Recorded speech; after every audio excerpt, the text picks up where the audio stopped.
What's up, beauties? Welcome back to my channel. So in today's video, I will be discussing how you pay yourself as a entrepreneur. When you are an entrepreneur, you literally depend on yourself to pretty much pay yourself and do everything in your business as far as expenses and everything like that. But in today's video, I want to break down exactly how you pay yourself as an entrepreneur. So if this is something that you are interested in, then keep on watching. Before we get into today's video, if you have not already, be sure to hit that like button and also turn your post notification bell on so you won't miss when I upload. Alright, now, so there are actually two ways that you can pay yourself as an entrepreneur. You can either pay yourself a flat rate salary where it's a fixed amount, it's a stable income for you, and pretty much you pay your taxes up front out of that salary. The next way that you can pay yourself is called a owner's draw. It is you withdraw money from your account as needed. It's flexible. That's what you do with this account. When you do that, you do have to budget for your taxes at the end of the year on your own. So usually with that method, and this is the owner's draw is the most common method that people use. They pretty much operate out of percentages. So pretty much what you'll do is you'll take your business revenue, and this will vary month to month. And I really feel like this is just using this method for the percentages, it is way better, especially when you're first starting out, because you don't really know, even when you get bigger, you don't really know what your business income is going to be month to month. It could vary. You could have a very, very bad month, and you can turn around and have an amazing month. So living out of percentages, it helps to make sure that everything is being calculated for no matter what. And you'll see later on in this example. And yourself throughout percentages, you break this down, you break your revenue down into 4 categories. The categories are going to be pay yourself, business expenses, which will also be your checkings account, your business savings, which will be your savings account for your business, and also your taxes.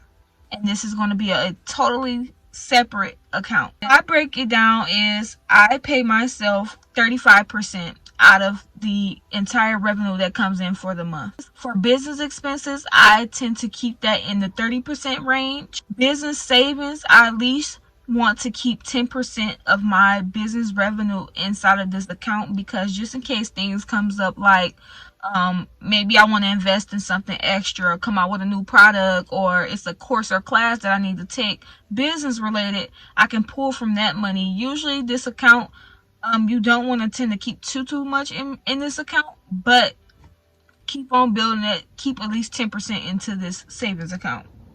Taxes, I keep that at 25% no matter what, even if I don't wind up at the end of the year that it does not get spent, or turns out I really didn't need that much money to save into that account. I'll just move the remaining balance over to my savings account.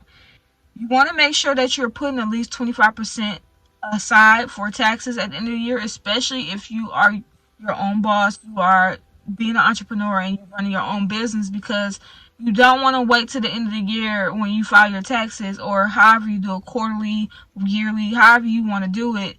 You don't want to wait to the end of the year and then you're short the amount that you really need. And yeah, I'd rather have more than enough than not enough at all. For example, I make $100,000 in my business, and this is in revenue. This is my take home. This is what the business is bringing in, $100,000. I will pay myself $35,000 out of this $100,000, because that is 35% of that. $30,000 is going to go towards expenses in my business, so inventory, marketing, anything that involves in your business that is an expense, it will be taken from this account in this category. $10,000 is going to go towards my business savings account, and $25,000 is eventually going to go into my taxes when what I save. A little tip: the more that you lower your expenses, and this is why business owners try to get the best deals, the lower cost negotiating as much as possible, because The more that you can lower your expenses, the more you can delegate that money towards other categories. You can either pay yourself bonuses, you can either just put it inside of the savings account, or you can put it more towards the taxes, or just any other thing that you want to do. So the lesser your expenses is, the more money you can delegate that money towards other categories. A way to get around that, because you're probably wondering like, oh dang, I need literally everything in my expenses. I don't know how to do that. I can't do that because it's impossible. Increase your income. The more money that you make, the more money that you can delegate. So if you're making more, if you have a way to make more than $100,000, say you make $200,000, $300,000, $400,000, that money is doubling more and more. So their percentages are going, the amount of money that's going to go into those percentages is going to go up.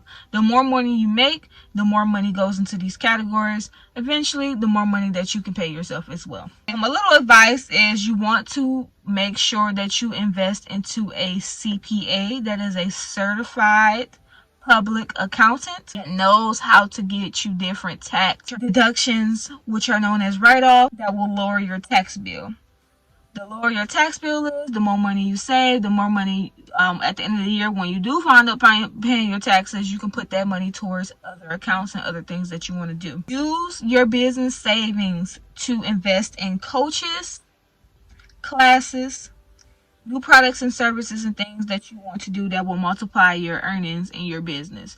Do not use your business savings account, or do not make the mistake of not even having a business savings account and just thinking that, oh, I'm just gonna take that 10% and just put it towards me paying myself, because you need to be consistently investing in your business. You don't want to find yourself thinking that you know it all, or you have it all, and it's always room for opportunities to grow, to learn new things.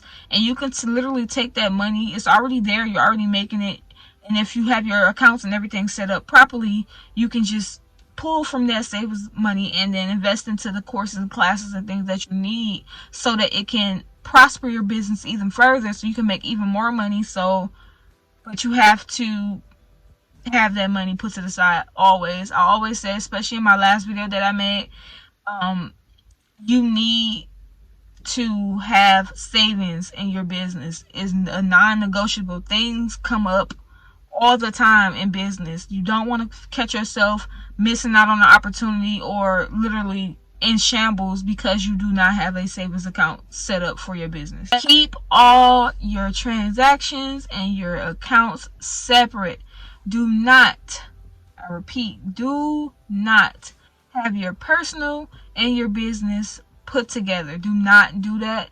That is a big no-no, especially when it comes down to the end of the year when you're filing taxes. You want to make sure that you know exactly what transactions are what.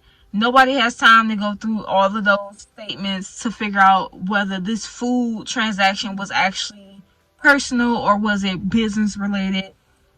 You just don't want to do that. Like, do not have everything mixed together.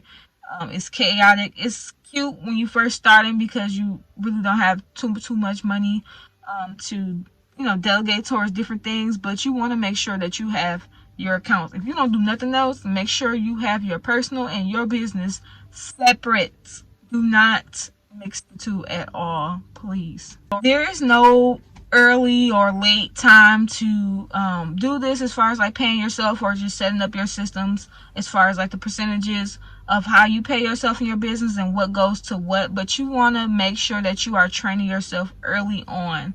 You want to make sure that you are okay with and comfortably with just delegating and making sure that everything is going to the right categories early on, because you don't want to find yourself in a place where you're making all this money and it's you literally thinking that it's either going to paying yourself or it's going to expenses, and then you find yourself owing at the end of the year, running from IRS, or just not having the things that you need in order to elevate. So you want to make sure that you're training yourself to do these things early on, so that way when you do transition and your business starts to grow and prosper way bigger than what it is now, you already know what to do. Right, this is the end of this video. I hope that was helpful.